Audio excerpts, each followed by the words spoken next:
প্রভু ৮ দিনে ৮ রকম সাজে, সুন্দর বার্তা দিয়ে যান সমাজের মাঝে। মানুষ কি কখনো তার অর্থ খোঁজে, সেই কথা বোঝে?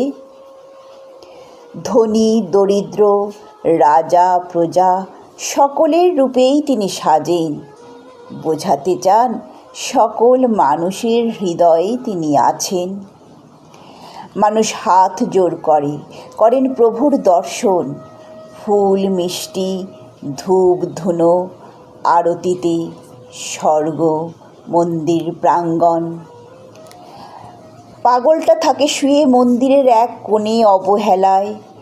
ভিখারিটা হাত পাতে যদি দুটো পয়সা কেউ দয়া করে দেয় তার থালায়।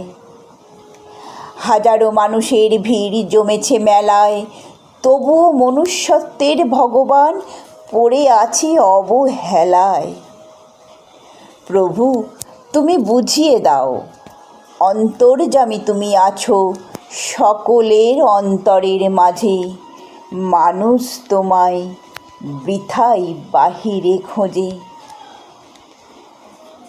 কলমে লক্ষ্মীরানী দাস, কণ্ঠে নিবেদিতা লাহা।